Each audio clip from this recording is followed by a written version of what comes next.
It can really be frustrating at times to see guys with special gifts, God-given talent, if you will, whatever you want to call it, and see them not be able to maximize upon those gifts, and sometimes, frankly, just being their own worst enemy.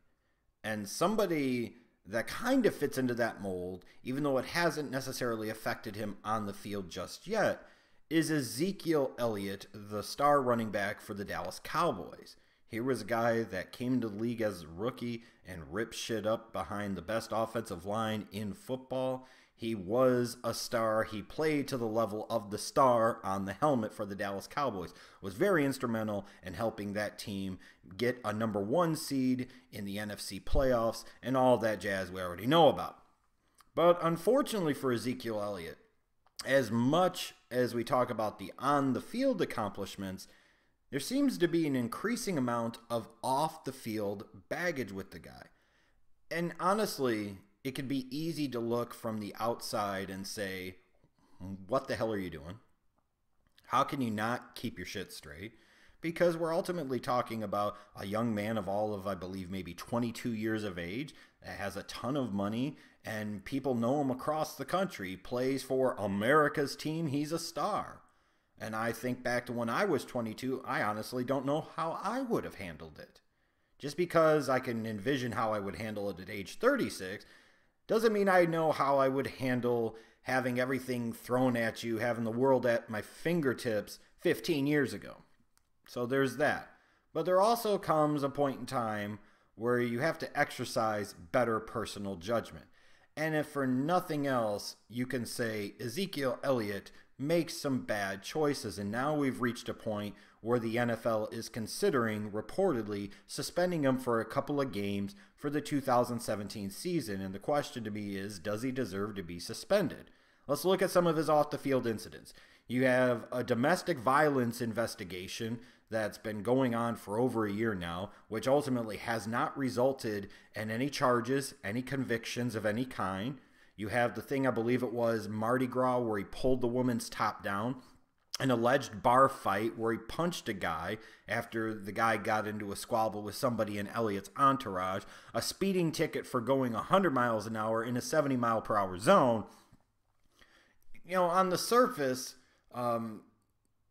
some of them aren't as bad as others. The domestic violence investigation, granted, just an investigation. Doesn't mean he was guilty. Doesn't mean he was innocent. But at this point in time, after all this investigation, there have been no charges filed, no arrests made. So take it for what it is. The pulling the woman's top down, even if she was disrobing herself later on, doesn't mean he should have done it. But if she ultimately didn't press any charges against him and he didn't see an arrest come out of this or a trial come out of this, it must not have been that big of a deal to her. So we defer to her on that particular case. Even if she didn't necessarily like it, it apparently didn't bother enough to follow through with anything. The alleged bar fight, stuff happens. Again, being an athlete, knowing you could be a potential target, you need to put yourself in better situations and potentially surround yourself with better people. And the speeding ticket, you know, a lot of people get speeding tickets. It's not a DUI, at least it's that, but it was a speeding ticket, and he was going 30 miles an hour over the speed limit. He was going 100 in a 70. To sit there and say that I've never done that would be a lie, and for a lot of you to say that you've never done something like that is probably a lie too. But we are also not multi-millionaires and one of the big name stars in the NFL playing for a marquee franchise like the Dallas Cowboys with a history, a trend, a pattern of this type of kind of reckless, questionable behavior. While nobody has been hurt that we could prove yet, other than maybe the guy in the bar fight, ultimately it does speak to a lack of judgment. And at some point in time, there has to be a little bit of a message sent to Ezekiel Elliott that this is not going to be tolerated and this is not okay. And if for no other reason than to protect yourself, you need to have a message sent, you need to learn a lesson, and you need to pay a price. So I'm okay with the NFL suspending him a little bit here to start the 2017 season, because there is enough of a trend and enough of a pattern to indicate that this guy needs to learn a tough lesson. And perhaps losing a couple of NFL game checks would help kind of send a message. Now, I'm not advocating for a 4-game, 6-game, 8-game suspension or anything like that, especially with the domestic violence investigation. If no charges come out of that, I have a fundamental problem with suspending somebody for any real length of time for an investigation that might not have had a lot of meat to it and ultimately did not lead to any charges. I wouldn't want to sit there and get accused of a crime myself and get suspended and lose a certain percentage of my salary over the year for something that I ultimately didn't do and I ultimately faced no charges for, was never arrested for, was never put on trial for, was never convicted or even acquitted of. But there does need to be a message sent here. So I would be okay with the NFL giving Ezekiel Elliott a 2-game suspension. I think less than that, why even bother? More than that is probably excessive. But there does have to be something to say, hey, you need to get your house in order. You need to get your affairs in order. You need to kind of get yourself in check a little bit. Because it is a privilege to play in the NFL. Not for long if you continue to do stupid crap like this off the field. Because what's the next incident going to be? What's the next situation that he ultimately puts himself in? I say 2 games is fair.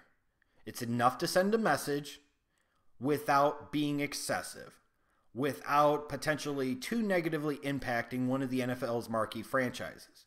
But he has to be suspended at this point, doesn't he? There are enough instances and enough of a trending pattern of behavior to say that there is an issue here, and we don't want this to continue to where it could escalate and be worse for, if nothing else again, than his own benefit. You have to send a message. And if you're the NFL, you have to say that nobody's bigger than the brand, nobody's bigger than the shield. And while we can all not like Roger Goodell for our own reasons, and there are plenty of them to not like him, ultimately, to me, I would defend him if he gave Ezekiel Elliott a 2-game suspension, and I feel like he would be incredibly justified in this particular case based off of the personal conduct policy. Any more than that, excessive. If it's only 1 game, then don't even bother. 2 games, I think, is that happy sweet spot of a suitable punishment based off of the pattern of behavior. It means you have to do something. To sit there and let Ezekiel Elliott skate off is just enabling him even more and telling him that it's okay to do this type of stupid crap. And to protect himself as much as anything else, there needs to be a message sent that says, you're too talented for all this dumb crap. But frankly, get your head out of your own ass. Realize that if you continue to do this type of behavior, there will be an increasing level of consequences and repercussions for your actions. Suspend Ezekiel Elliott 2 games. Hopefully he learns a lesson and we move the hell on from it.